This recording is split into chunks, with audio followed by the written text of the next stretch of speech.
വേദിയിലും സദസ്സിലിരിക്കുന്ന ബഹുമാന്യരെ, ഞങ്ങൾ ഓട്ടിസ്റ്റിക്കായ കുട്ടികളുടെ പേരൻസ് ചേർന്ന് ഒരു ചാരിറ്റബിൾ ട്രസ്റ്റ് രജിസ്റ്റർ ചെയ്ത് ഒരു ഡേ കെയർ പാറ്റൂർ വാടകക്കെട്ടിടത്തിൽ പ്രവർത്തിച്ചു വരികയായിരുന്നു.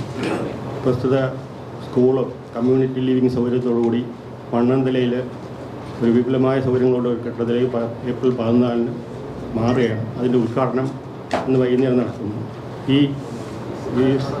ഇതിൻ്റെ പ്രസ്ഥാനത്തിൻ്റെ മാസ്റ്റർ മൈൻഡും നമ്മുടെ സംഘടനയുടെ രക്ഷാധികാരിയുമായ ശ്രീ ക്യാപ്റ്റൻ റിയാസ് അവറുകൾ ഈ കാര്യങ്ങളെക്കുറിച്ച് കൂടുതൽ വിശദമായി സംസാരിക്കുന്നതിന് അദ്ദേഹത്തെ ക്ഷണിക്കുന്നു. Good afternoon everybody.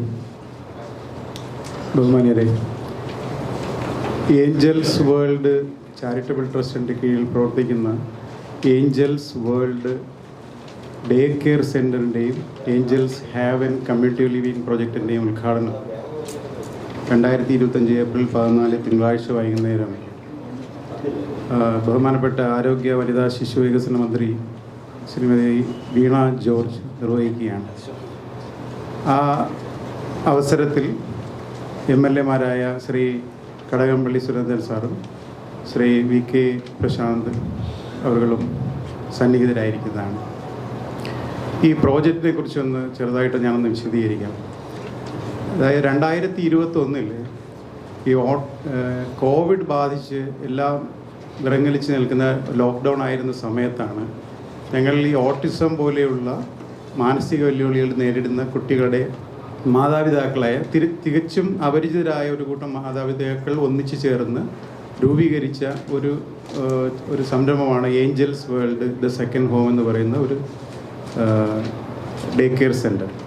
ഇതിൽ പ്രധാനമായിട്ടും ഞങ്ങൾ തുടങ്ങാനുള്ള കാരണം എന്ന് പറഞ്ഞാൽ, ഒന്ന് കോവിഡാണ്, രണ്ടാമത് ഞങ്ങളുടെ ഈ കുട്ടികളെല്ലാം 16 വയസ്സിന് മുകളിലുള്ള കുട്ടികളാണ്. അപ്പോൾ ഇതിൻ്റെ ഞങ്ങൾ അനുഭവിച്ചുകൊണ്ടിരുന്ന പ്രധാന പ്രശ്നം എന്ന് പറയുന്നത്, ഈ സാധാരണ ഇങ്ങനെയുള്ള കുട്ടികൾ ഒരു 10ാം ക്ലാസ് അല്ലെങ്കിൽ 12ാം ക്ലാസ് കഴിഞ്ഞാൽ ഇവരെ കൊണ്ടുവിടാനായിട്ട് ഒരു സ്ഥലവുമില്ല. അങ്ങനെ വീട്ടിൽ തന്നെ ഇവരെ അടച്ചു കൂട്ടിയിട്ടേക്കായിരുന്നു. അതിൻ്റെ കൂട്ടത്തിലാണ് ഈ കോവിഡ് കൂടി വന്നത്. അപ്പോൾ ആകെ മാനസികമായിട്ട് സംഘർഷത്തിലായിരുന്നു കുട്ടികളും അവരുടെ മാതാപിതാക്കളും. അങ്ങനെ ഞങ്ങൾക്ക് തങ്ങളിൽ വളരെ പരിചയമുള്ളവരൊന്നും അല്ലായിരുന്നു. പക്ഷേ ആ സമയത്ത് ഞങ്ങൾ ഒന്നിച്ചു കൂടി എങ്ങനെയെങ്കിലും ഈ കുട്ടികളെ നോക്കുന്നതിന് വേണ്ടി ഒരു സ്ഥലം കണ്ടെത്താൻ വേണ്ടി അങ്ങനെയാണ് ഞങ്ങൾ വാടക കെട്ടിടത്തിൽ പാറ്റൂർ ഞങ്ങളിത് ഒരു സ്ഥാപനം തുടങ്ങിയത്. ഭാഗ്യവശാൽ ഒരുപക്ഷെ കുട്ടികളുടെ ഭാഗ്യം കൊണ്ട് ആ സ്ഥാപനം വളരെ വളരെ വളരെയധികം മുന്നോട്ട് പോയിട്ടുണ്ട്.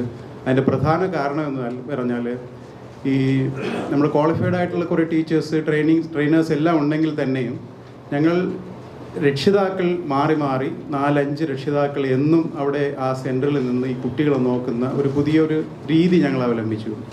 അതുകൂടാതെ ഈ പ്രധാനമായിട്ടും ഇവരെല്ലാം അഡോളസൻസൊക്കെ ഏജൊക്കെ കഴിഞ്ഞ കുട്ടികളാണ്. അങ്ങനെയുള്ള കുട്ടികളെ ഞങ്ങൾ കൈകാര്യം ചെയ്യുന്നതിൽ സാധാരണ കൺവെൻഷണൽ മെത്തേഡിൽ നിന്ന് വിഭിന്നമായ ഒരു മെത്തേഡ് ഞങ്ങൾ അവിടെ കൊണ്ടുവരികയാണ് ചെയ്തത്. അതിൽ പ്രധാനമായിട്ടുള്ളതെന്നുള്ളത്, ഇവരെ എന്താണോ സന്തോഷപ്പെടുത്തുന്നത് അത് ഞങ്ങൾ അവർക്ക് കൊടുക്കുകയായിരുന്നു.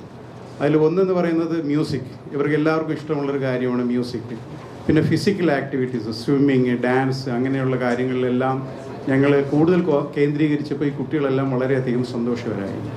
സാധാരണ നമ്മളെല്ലാ തെറാപ്പി സെൻ്ററുകളിലും ഇവരെ പിടിച്ചിരുത്തി ട്രെയിനിങ് ആണ് കൊടുക്കുന്നത്. പക്ഷേ ഞങ്ങൾ അതിൽ നിന്ന് ഭിന്നമായിട്ട് മാറി എൻ്റർടൈൻമെൻറ്റ് ബേസ്ഡ് ട്രെയിനിങ് കൊടുത്തപ്പോഴാണ് ഒരുപാട് മാറ്റങ്ങൾ വന്നത്.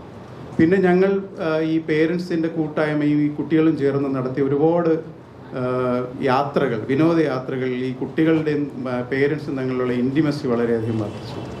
അങ്ങനെ 2 വർഷം കഴിഞ്ഞപ്പോഴേക്കും ഞങ്ങൾ ഒന്നിച്ച് താമസിച്ച് കഴിഞ്ഞാൽ ഈ കുട്ടികളെ നോക്കാൻ നമുക്ക് പരസ്പരം സഹായിക്കാൻ കഴിയുമെന്നുള്ള ഒരു ധാരണ നമ്മളിലുണ്ടാവുകയും അങ്ങനെ മണ്ണന്തലയിൽ ഞങ്ങൾ ക്യാമ്പസിൻ്റെ പുരയിടം മേടിച്ച് ഈ കമ്മ്യൂണിറ്റി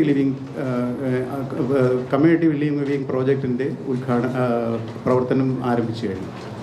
അപ്പോൾ അവിടെ ഞങ്ങൾ 10 കുടുംബങ്ങൾ ഒന്നിച്ച് താമസിച്ച്, അവർക്ക് എല്ലാവർക്കും 10 വീടുകളുണ്ട്, ഒന്നിച്ച് താമസിച്ച് 10 ഫ്ലാറ്റുകളും അതോടൊപ്പം തന്നെ ഒരു 9000 സ്ക്വയർ ഫീറ്റോളം വരുന്ന ഇവരുടെ ഡേ കെയർ സെൻറ്റർ, അതിൽ swimming pool, home theatre, gymnasium തുടങ്ങിയ എല്ലാ സംവിധാനങ്ങളോടും കൂടിയാണ് ഞങ്ങളവിടെ ഇത് അറേഞ്ച് ചെയ്തിരിക്കുന്നത്. അപ്പോൾ ഇതിൽ ഞങ്ങളുടെ കുട്ടികളെ കൂടാതെ ഒരു 10-40 കുട്ടികൾ കൂടി സമാനമായ ഏജിലുള്ളവരാണ്. ഞങ്ങൾ കൊച്ചു കുട്ടികളെ ഒഴിവാക്കിയിട്ട് വളരെ മുതിർന്ന കുട്ടികൾ, ഓട്ടിസം ബാധിതരായ അല്ലെങ്കിൽ ഈ സെർബൽ പാൾസി പോലെയുള്ള രോഗങ്ങളുള്ള എല്ലാ കുട്ടികളെയും അവർക്ക് കൂടി ഈ സംവിധാനം ഞങ്ങൾ ഉപയോഗപ്പെടുത്താൻ വേണ്ടി ശ്രമിക്കുകയാണ്. അപ്പോൾ അതിൻ്റെ ഉദ്ഘാടനത്തിന് ഏപ്രിൽ 14, 2025 വൈകുന്നേരം 4:30-ക്കാണ്. എല്ലാ മാധ്യമ സുഹൃത്തുക്കളും വന്നാൽ പങ്കെടുക്കണമെന്നും വിജയിപ്പിക്കണമെന്നും ഞങ്ങളിതോടെ അപേക്ഷിക്കുകയാണ്. Thank U.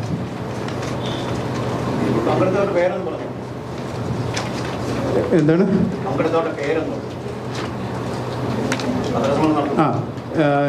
ഞാനാണ് രക്ഷാധികാരി ക്യാപ്റ്റൻ AM റിയാസ്. പ്രസിഡന്റ്, നമ്മുടെ സംഘടനയുടെ ചാരിറ്റബിൾ ട്രസ്റ്റിൻ്റെ പ്രസിഡന്റ് B. മണികണ്ഠൻ നായർ. പിന്നെ ഇത് നമ്മുടെ ട്രസ്റ്റ് മെമ്പറാണ് രവീന്ദ്രൻ നായർ.